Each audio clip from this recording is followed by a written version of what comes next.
Exercise 8.2 sum number 1. Find the 10th and 26th term of the AP 3, 8, 13, 18. देखो बेटा, सबसे पहले तो हमें पता होना चाहिए कि AP क्या होती है. AP फुल फॉर्म है arithmetic progression. This is a list of number in which each term after the first term के बाद वाली जो भी terms हैं वो कैसे मिलती हैं, is obtained by adding a fixed number d to previous term. देखो जैसे यहाँ हम देखें, यहाँ हमारे पास टर्म्स हैं 3, 8, 13, 18. देखो 8 है, 8 और 3 का डिफरेंस 5, 13 और 8 का डिफरेंस 5, A2 माइनस A1 यानी सेकेंड टर्म में से फर्स्ट टर्म माइनस करें तो भी 5 आ रहा है, थर्ड में से सेकेंड माइनस करें तो भी 5 आ रहा है. अब ये जो फिक्स्ड नंबर D है वो यहाँ पर 5 है. Fixed number D to the previous term, एक प्रीवियस टर्म में हम फिक्स्ड नंबर ऐड करते जाएं. 8 में 5 ऐड करेंगे 13, 13 में 5 ऐड करेंगे 18, next 23. That fixed number is called common difference. तो यहाँ पर वो कॉमन डिफरेंस कितना है, 5 है. D can be positive, negative और 0. यहाँ D प्लस 5 है, पॉजिटिव है. इसमें देखो 21 से 18, तो यहाँ पर D कितना है, -3 है. और अगर टर्म्स ऐसे हों जैसे 3, 3, 3, 3, तो ये भी एक AP है और यहाँ पर कॉमन डिफरेंस D जो है वो 0 है.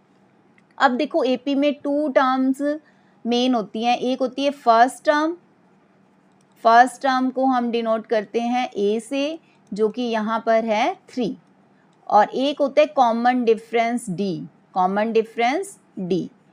उसे कैसे हम करेंगे फाइंड, A2 माइनस A1 कर लो, A3 माइनस A2 कर लो, तो ये हमारा कॉमन डिफरेंस आता है जो कि यहाँ पर कितना है, 5 है. अब हमें फाइंड करनी है 10th term and 26th term. सबसे पहले हमें nth टर्म का फॉर्मूला पता होना चाहिए. nth टर्म ऑफ AP जिसे Tn और An दोनों से डिनोट किया जाता है. मैं यहाँ Tn से कर रही हूँ. nth term of AP Tn का फॉर्मूला क्या है, A plus n minus 1 into D. A is first term and D is common difference. n जो है वो पोजीशन नंबर है. जैसे 10th टर्म को 10th टर्म बोल रहे हैं. देखो सबसे मेन आपको पता होना चाहिए 10th टर्म मीन्स T10. कौन सी टर्म, 10th पोजीशन वाली, ये पोजीशन नंबर है. तो उसका फॉर्मूला क्या बनेगा, A plus 10 minus 1 into D, यानी उसका फॉर्मूला बनेगा A plus 9D. 10th term का फॉर्मूला A प्लस 9D. तो ये देखो अगर 10th टर्म है तो D जो है 10 माइनस 1 9D हो जाएंगे. ऐसे 26th टर्म में A plus 26 minus 1 A plus 25D हो जाएगा. पहले हम इसकी कैलकुलेशन करते हैं. D है हमारा 5, तो 45 प्लस 3 कितना हो जाएगा हमारे पास, ये D5 ही है ना, हाँ. 45 प्लस 3 हो गया 48. अब हमारे पास है next 26th term. 26th term हम कैसे करेंगे, देखो 26th टर्म का फॉर्मूला, इसे डिनोट करेंगे T26 या फिर A26. A plus 26 minus 1 into D, या आप डायरेक्ट भी लिख सकते हो A प्लस 25D. A 3 है और D जो है वो 5 है. 125 प्लस 3 128. तो आपको समझ आ गया. 10th टर्म बोलते ही आपने T10 आपके माइंड में आना चाहिए. 26th टर्म यानी T26. ठीक है. Sum number 2, which term of AP. अब यहाँ पर AP क्या गिवन है आपके पास, 21, 18, 15. Which term of AP is -81. Statement को ध्यान से समझो. एक AP गिवन है, उसकी कौन सी टर्म -81 होगी, यानी इसी सीरीज में आगे जाकर एक -81 आ रहा है, बताओ वो कौन सी पोजीशन पर आ रहा है, ये पूछा है. जैसे 15th 1, 2, 3 थर्ड पोजीशन पर आ रहा है, तो ऐसे -81 कहीं आ रहा है आगे जाके, तो वो कौन से नंबर पर होगा, ये हमसे पूछा है. तो यहाँ पर फर्स्ट टर्म जो A है वो कितनी है, यहाँ पर फर्स्ट टर्म A 21. और कॉमन डिफरेंस जो D है, कॉमन डिफरेंस D जो है वो कितना है, A2 minus A1, second term में से फर्स्ट टर्म माइनस करो, या T2 माइनस T1 भी कह सकते हैं हम यहाँ पर। तो ये कितना हो गया, 18 माइनस 21 माइनस 3।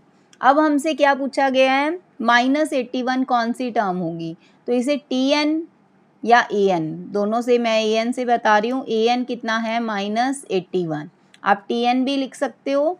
अब हमसे पूछा कि कौन सी टर्म माइनस 81 होगी, या फिर Tn से भी करा देती हूँ मैं आपको। तो इसका फॉर्मूला क्या होगा, a plus N minus 1 into d minus 81। तो अब देखो a की वैल्यू 21, d की वैल्यू -3, तो यहाँ ब्रैकेट लगेगी। अब देखो 21 तो जाएगा माइनस में, तो -81 माइनस 21 कितना हो गया, -104, और -3 आएगा डिवाइड में। तो उसके बाद हम कैलकुलेशन करेंगे कि कौन सी पोजीशन पर ये आएगा। तो n माइनस 138 और n आ गया हमारा 39। तो कौन सी पोजीशन पर होगा, सॉरी यहाँ पर 102 आएगा बेटा, 102, तो ये 34 बनेगा, और 34 प्लस 1 35 आएगा। तो कौन सी टर्म -81 है, 35th टर्म इज -81। कौन सी टर्म है एपी की -81, 35th टर्म। अब पूछा है also is 0 a term of this AP, क्या 0 भी है इसकी टर्म, यानी आगे कहीं जाके 0 भी आएगा यहाँ पर। तो अब उसके लिए हम क्या करेंगे, हमारा वही Tn यानी कितना आ गया अब 0। Tn का formula a plus N minus 1 into d, a की वैल्यू 21 और d की वैल्यू -3।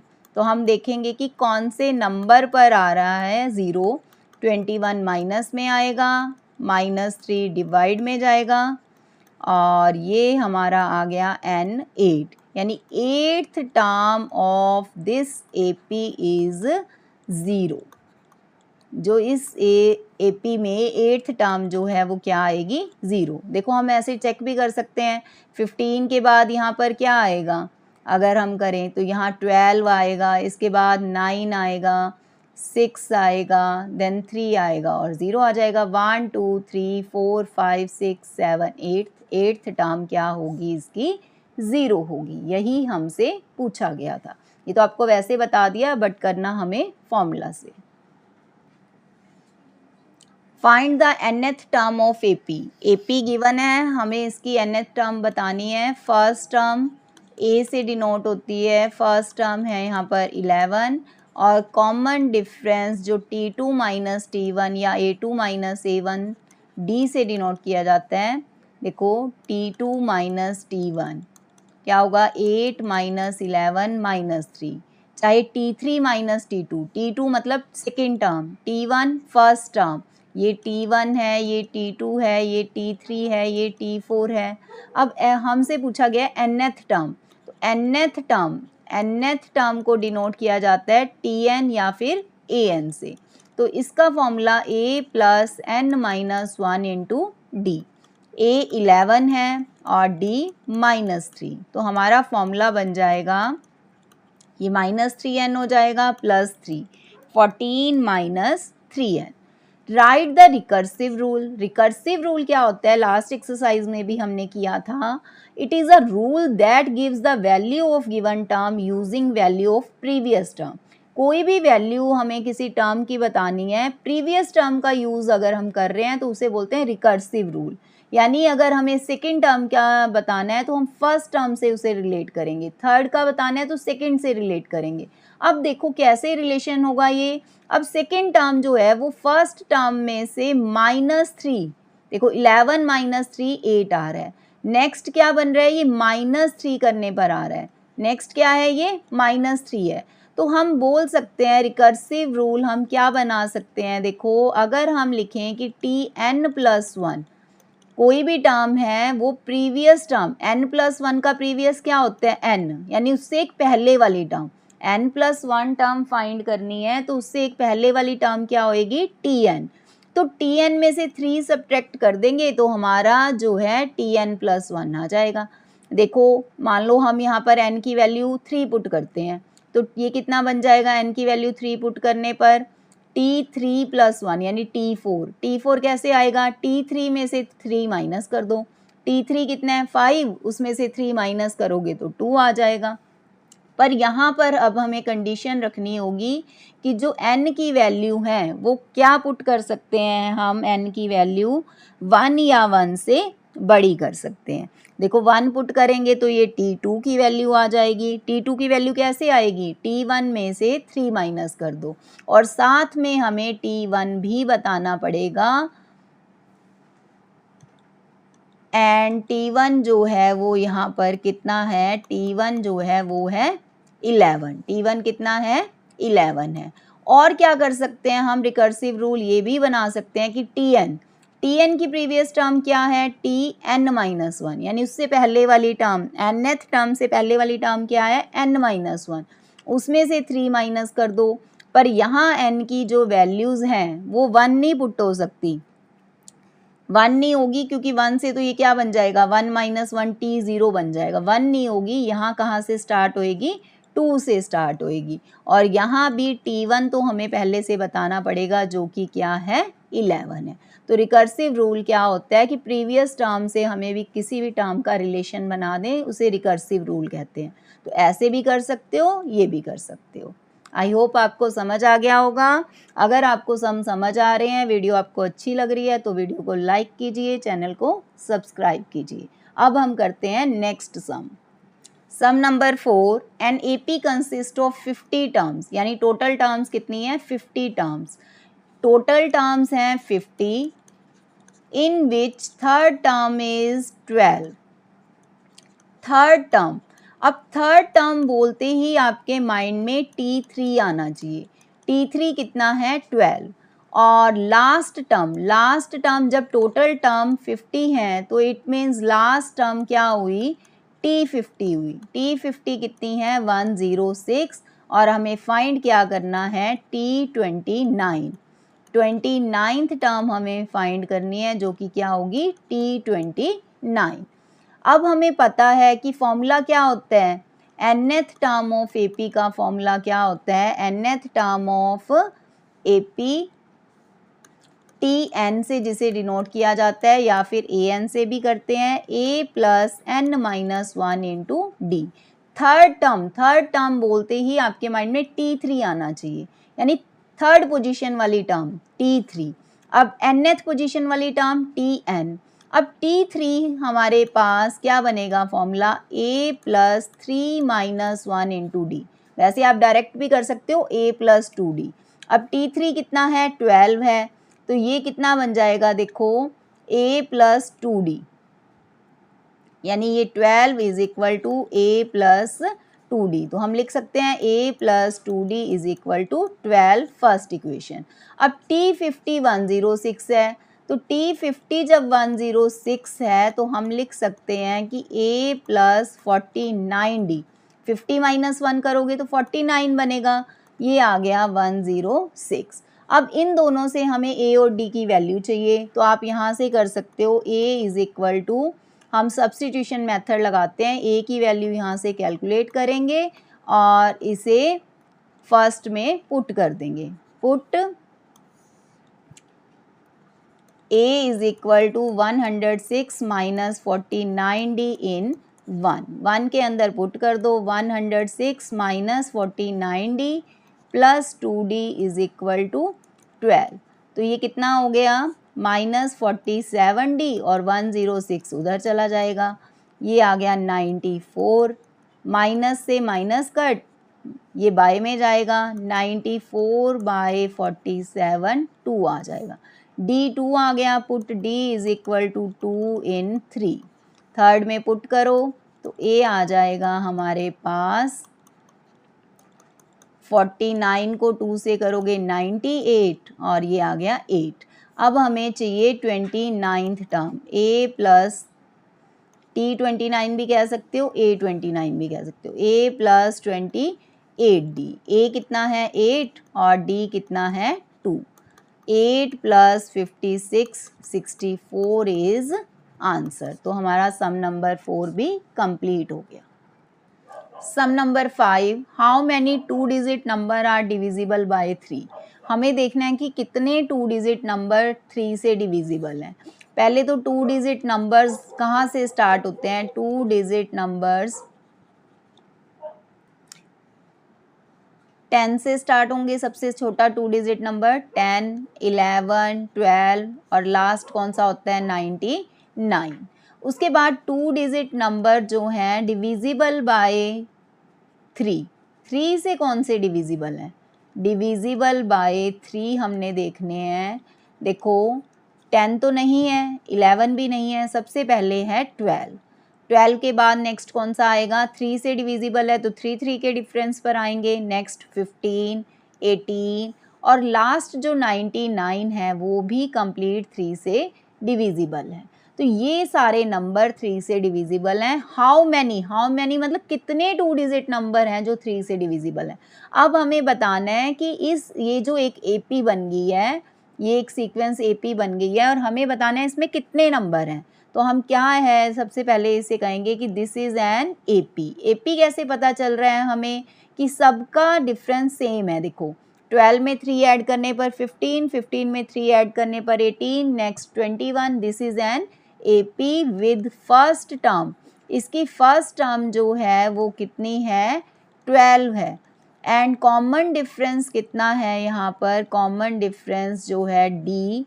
कैसे फाइंड किया जाता है? सेकेंड टर्म में से फर्स्ट करो, थर्ड में से सेकेंड माइनस करो, तो ये जो है ये हमारे पास कितना है? 3।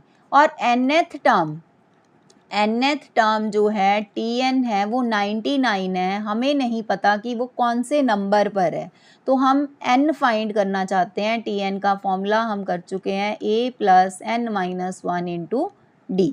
a की वैल्यू 12 और d की वैल्यू है 3। अब देखिए 12 जाएगा हमारा सब्ट्रैक्ट में और 99 - 12 कितना हो गया? ये 99 - 12 87। 3 आएगा डिवाइड में और ये हमारा आ गया n - 1 29 और n आ गया 30। अब हमसे पूछा गया what is the sum of all these 2 digit number. हमें इनका सम भी बताना है कि सम कितना आएगा। सम का जो फॉर्मूला है, sum of n terms of AP का फॉर्मूला जो है वो क्या होता है? देखो दो फॉर्मूले हैं, एक है n/2 × a + an। an मतलब लास्ट टर्म को कहते हैं, और एक फॉर्मूला है n/2 × 2a + n - 1 × d। दोनों ही फॉर्मूले ये sum of n terms of AP के हैं, आप नोट कर लीजिए। एक है n/2 a + an, यानी हमें Sn, इसे डिनोट किससे करते हैं? n टर्म्स का सम Sn से डिनोट किया जाता है। यानी अगर हमें 10 टर्म्स का सम चाहिए तो हम क्या करेंगे? 10/2 + a यानी फर्स्ट टर्म और a10 मतलब 10th टर्म। 10 टर्म्स का सम चाहिए तो लास्ट टर्म 10th टर्म होगी। अब हमें कितनी टर्म्स का सम चाहिए? 30 टर्म्स का सम चाहिए। तो क्या हमारे पास 30th टर्म यानी लास्ट टर्म है? हाँ जी है हमारे पास 99। तो हम कौन सा फॉर्मूला अप्लाई कर सकते हैं यहाँ पर? फर्स्ट फॉर्मूला भी अप्लाई कर सकते हैं, सेकंड तो हर जगह एप्लीकेबल होता ही है, आप सेकंड भी कर सकते हो। तो हम यहाँ पर फर्स्ट फॉर्मूला कर रहे हैं, sum of all 2 digit number. तो सम ऑफ ऑल 2 डिजिट नंबर्स के लिए हम क्या फॉर्मूला कर रहे हैं? n/2 a + an। n कितना है? 30, a कितना है? फर्स्ट टर्म 12 और an यानी 10, ये जो 30th टर्म है वो है 99, लास्ट टर्म यहाँ की। ये हो गया 15 और ये हमारे पास ऐड करके आ जाएगा 111। तो 15 से मल्टीप्लाई करेंगे हम और ये हमारे पास 1665 आंसर आ जाएगा। तो ये दोनों फॉर्मूले आपने याद रखने हैं sum of n terms of AP के। हाँ जी, ये जरूर ध्यान रखना कि S10 में A10 होगी लास्ट टर्म, S100 में A100 होगी लास्ट टर्म। an ये लास्ट टर्म है यानी यहाँ पर, और अदरवाइज आप ये वाला फॉर्मूला यूज़ करोगे तो भी आपका आंसर आ जाएगा। सम number 6, Harish started work at an annual salary of rupees 5 lakh and received an increment of rupees 20,000 each year. After how many years did his income reach rupees 7 lakh? देखो starting जो salary है annual salary वो है 5 lakh, annual salary कितनी है उसकी 5 लाख है। उसके बाद क्या हो रहा है, फर्स्ट 5 लाख है, उसके बाद 20,000 इंक्रीज हो रहा है, तो जो फर्स्ट सैलरी है, फर्स्ट एनुअल सैलरी है वो है 5 लाख, नेक्स्ट ईयर हो जाएगी 5,20,000, उससे नेक्स्ट ईयर कितनी हो जाएगी 5,40,000, 20,000 इंक्रीज होती जाएगी।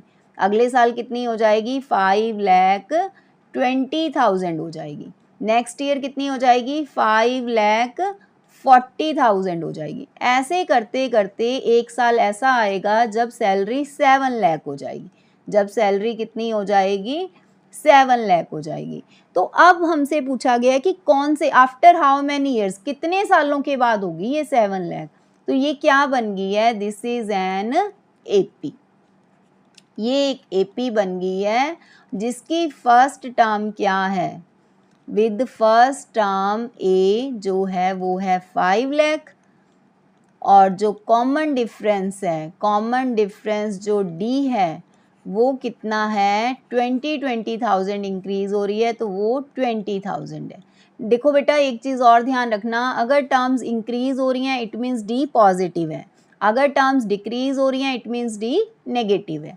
अब ये जो 7 लाख है एक टर्म ही तो है, एक एंड में आके एक 7 लाख टर्म आ गई, तो ये टी एन है, टी एन 7 लाख है, हमें एन फाइंड करना है कि एन कितना है, हमें क्या फाइंड करना है कि एन कौन से साल में जाके वो 7 लाख होगी। तो टी एन का formula A plus N minus 1 into D, तो हमें बताना है कि एन की वैल्यू क्या होगी, ए की वैल्यू पुट करो 5 लाख, डी की वैल्यू करो 20,000।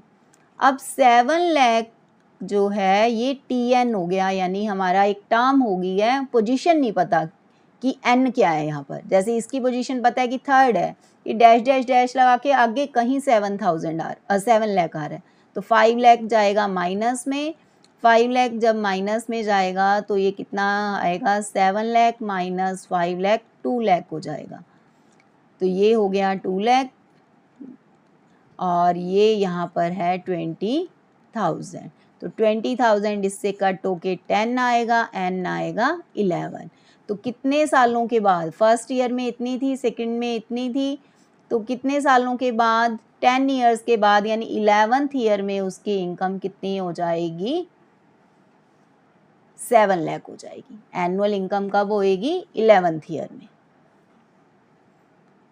इन 11th ईयर एनुअल इनकम कितनी हो जाएगी, annual income reach rupees 7 lakh, या आफ्टर 10 ईयर्स, आप 10 ईयर्स के बाद 11th ईयर में इनकम 7 लाख हो जाएगी। Last sum of this exercise, sum number 7, a child arranges marble in rows so that first row has 1 marble, second has 2 marble, third has 3 marble and so on 25 rows। कितनी है 25 terms हैं यहाँ पर। How many marbles does the child use in all, total कितने marble use हुए ये पूछा जा रहा है। How many marble does the child use in all, how many यानी कितने, यहाँ तो था कि टोटल पूछ रहे हैं यहाँ पर, यहाँ था कि how many 2 digit number are divisible by 3, कितने 2 डिजिट नंबर 3 से डिविजिबल हैं, यहाँ हमने n फाइंड करना था। यहाँ पूछा गया कि how many marble does the child use in all, total marble पूछे हैं कि 25 में कितने 25 रोज में मार्बल यूज होंगे। अगर पूछता कि 25th रो में कितने यूज होंगे तो हम T25 कैलकुलेट करते। Total how many marble does the child use in all, हमें S25 कैलकुलेट करना है, S25 हमें कैलकुलेट करना है। ये क्या है, एक AP है, वैसे ही नेचुरल नंबर्स ही हैं, ये तो 1 2 3 4 ऐसे ही आ रहे हैं, तो ये तो नेचुरल नंबर्स का सम भी है, तो हम नेचुरल नंबर के सम से भी कर सकते हैं, जिसका फॉर्मूला है n into n plus 1 by 2। ये किसका फॉर्मूला है, sum of n natural numbers का। नेचुरल नंबर, काउंटिंग नंबर 1 2 3 4 5 6 ये नेचुरल नंबर्स हैं, इनके सम का फॉर्मूला है n नेचुरल नंबर्स का सम Sn n into n plus 1/2। अगर AP वाले मेथड से करना है तो हम AP से भी कर सकते हैं। Sum of n terms of AP का फॉर्मूला आपको पहले भी करा दिया, 2 फॉर्मूले कराए हैं आपको। क्या है Sn का formula? n/2 2a plus n minus 1 into D भी कराया है, और एक आपको कराया है n/2 a प्लस an वाला भी कराया है। तो तीनों ही फॉर्मूले से ये वाला सम तो हो जाएगा। मैं आपको एक बार इससे करके बताती हूँ, एक बार इससे, ठीक है। सेम ही आना है सबसे। n कितना है? 25 है। a कितना है? यहाँ पर फर्स्ट टर्म a है, और कॉमन डिफरेंस भी कितने का है? 1 का ही कॉमन डिफरेंस है। तो 25/2 यहाँ भी कितना आना था? 25। 2 प्लस 24 26 हो गया, और 26 को हम इससे कट करेंगे 13, और ये हमारे पास 525 नहीं आएगा, ये आएगा 325। तो 325 आ गया। अगर हम इस मेथड से करते n इंटू n प्लस 1/2, तो n कितना है? 25, 25 प्लस 1/2, तो ये भी देखो सेम ही आता। तो आप कैसे भी कर सकते हो, बस ध्यान रखना कि जो ये फॉर्मूला है ये नेचुरल नंबर्स के सम का है, और ये AP का सम है, ठीक है। AP क्यों है ये? क्योंकि सेम कॉमन डिफरेंस है 1 1 का, फर्स्ट टर्म 1, कॉमन डिफरेंस 1। तो हमारी एक्सरसाइज कंप्लीट हो गई है। आई होप आपको अच्छे से समझ आ गई होगी। फिर भी अगर कोई भी डाउट है तो आप मुझे कमेंट सेक्शन में बता सकते हो कि मुझे ये सम नहीं समझ आया। हाँ जी बेटा, अब आपके लिए क्वेश्चन है जो आपने मुझे कमेंट सेक्शन में जिसका आंसर बताना है। देखते हैं कौन सबसे पहले बताता है, कौन मेरी बात को समझ पाया है।